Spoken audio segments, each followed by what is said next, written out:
Hello friends, welcome to AH times. Friends, మన యొక్క AP రాష్ట్ర వ్యాప్తంగా ముఖ్యంగా మనకు రేపటి నుండి ఏపీలో ప్రజలందరూ బయటకు రాకూడదు. సో ప్రమాదం అయితే వచ్చింది. అయితే ఆ ప్రమాదం ఏంటి, దానికి సంబంధించిన పూర్తి వివరాలు తెలియజేస్తాను. ఈ వీడియో మీకు నచ్చినట్టయితే లైక్ చేసుకొని ఛానల్ను సబ్స్క్రైబ్ చేసుకునే వారు వెంటనే ఛానల్ కూడా సబ్స్క్రైబ్ చేసుకొని ఫాలో అవుతండి.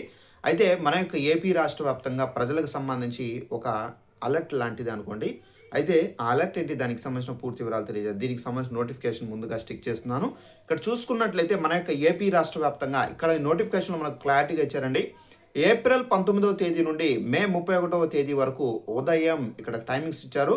10 గంటల నుండి మధ్యాహ్నం 3 గంటల వరకు 45 డిగ్రీ సెల్సియస్ నుండి 55 డిగ్రీ సెల్సియస్ ఉష్ణోగ్రతలు నమోదయ్యే అవకాశం అయితే ఉంది.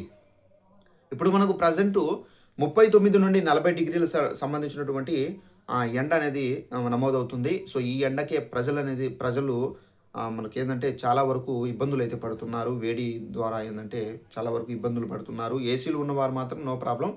బట్ కొంతమంది ఇళ్లల్లో ఏసీలు లేకపోవడము, ఈ వేడి గాలుల వలన, సో ఈ రేకుల ఇళ్లల్లో ఉండడము, సో ఇలాంటి వాళ్ళకి ఏందంటే చాలా వరకు ఇబ్బంది అయితే ఉంది. సో ఇప్పుడు ప్రజెంట్ మనకి ఇక్కడ ఏందంటే 45 డిగ్రీల నుండి 55 డిగ్రీల సెల్సియస్ వరకు అయితే ఈ ఎండ తీవ్రత అనేది మనకు మే నెలలో అయితే విజృంభించబోతుంది. అయితే ఈ ఎండ తాకిడికి ఏందంటే చాలామంది ఇబ్బందులు అయితే పడే అవకాశం అయితే ఉంది. సో చాలామంది ముసలి వారు కూడా జాగ్రత్తగా ఉండాలి. సో ఏందంటే ఈ కారణంగా వడదెబ్బ తగలడము, చిన్నపిల్లలు బయటకు రావడం, సో వాళ్ళకి వడదెబ్బ తగలడము, ఇలాంటి ఎఫెక్ట్ అనేది జరుగుతుంది. ఈ సమయంలో ఎవ్వరు బయటకు రాకండి, బయటకు వెళ్ళడము నివారించండి. అత్యవసర పరిస్థితుల్లో మాత్రమే జాగ్రత్తలు తీసుకొని మాత్రమే బయటకు వెళ్ళండి అని చెప్పేసి ఈ నోటిఫికేషన్ మనకు క్లారిటీగా అయితే ఇచ్చారు.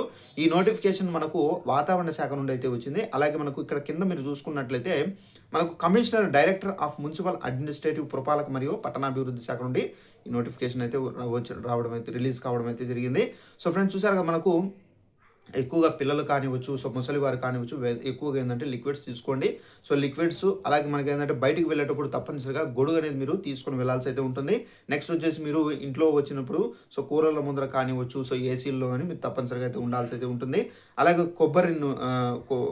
టెంకాయ, సో టెంకాయ నీళ్ళు అనేది తప్పనిసరిగా మీరు ప్రతిరోజు తీసుకోవాల్సి అయితే ఉంటుందండి. ఇవన్నీ తీసుకుంటే కనుక మీరు ఈ ఎండ తాకిడికి సో కొంచెం రిలీఫ్ అనేది ఉంటుంది.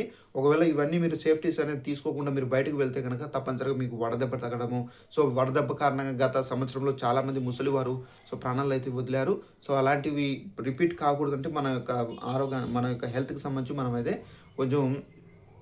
కొంచెం కేర్ అనేది తీసుకోవాల్సి అయితే ఉంటుందండి. సో ఇదండి మనకు ఉన్నటువంటి ఇన్ఫర్మేషన్. ఈ వీడియో మీకు నచ్చినట్టయితే లైక్ చేసుకొని ఛానల్లో ఫాలో అవుతానండి. ప్రతి ఒక్క చిన్న ఇన్ఫర్మేషన్ మీకు తెలియజేస్తూ ఉంటాను. Thanks for watching this video. All the best.